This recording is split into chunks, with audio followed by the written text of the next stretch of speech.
বর্তমানে আমি আছি কমলাপুর স্টেশনে। টিকিট কেটেছি। ট্রেন আসছে 10টার দিকে। ট্রেনের জন্য অপেক্ষা করতে করতে দেখে আর ভাল লাগে না। অলরেডি 9:40 বেজে গেছে। দেখা যাক কয়টার থেকে আসে। ফাইনালি ট্রেন আসলো। ট্রেনে উঠলাম।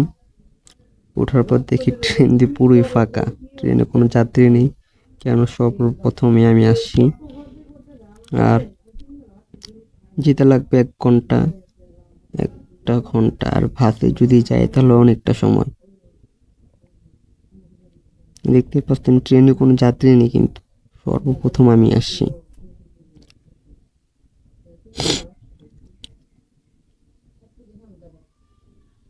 তো বাসটির কথা খুব মনে পড়তেছে। বাস থেকে দেখলাম যে মাসুদকে বলছি, ভাই তোর মেয়েকে নিয়ে আয়, আমাদের গাজীপুর এসে ঘুরে যা। ও বললো, ভাই সময় যদি পাই তো অবশ্যই আসবো তো তোর এখানে। আর আমার যে অফিস, একদিনের বেশি ছুটি দেয় না। আর কোনো জায়গায় ঘুরতে গেলে টাইম নিয়ে যাওয়া লাগে। সেই টাইমটা আমার হাতে ছিল না একদমই। তারপর ট্রেনে দেখা একজনের সাথে, এক ভাইয়ের সাথে, সে আবার কক্সবাজার থেকে ঘুরতে আসছিল। তো ফাইনালি ট্রেনটা ছাড়লো আস্তে আস্তে আস্তে আস্তে করে। ট্রেনের ভিতরে এতবার শ্যুট নিচ্ছি, একটা শ্যুটও মনের মতন হয়নি। কোনো দিকে হয় ক্যামেরা খোলা বা সূর্যের আলো একটু বেশি পড়ে। জানলার সামনে বসার যে একটা ফিলিংস, যে একটি মজা, ওফ, এটা না বলার নয়। অনেক ভালো লাগলো ট্রেনে যেতে। আমি তো অপেক্ষায় আছি কখন যাব বাসায়। ট্রেন তো পাগলের মতন টান, উড়কে পার্কে ট্রেন টানতেছে।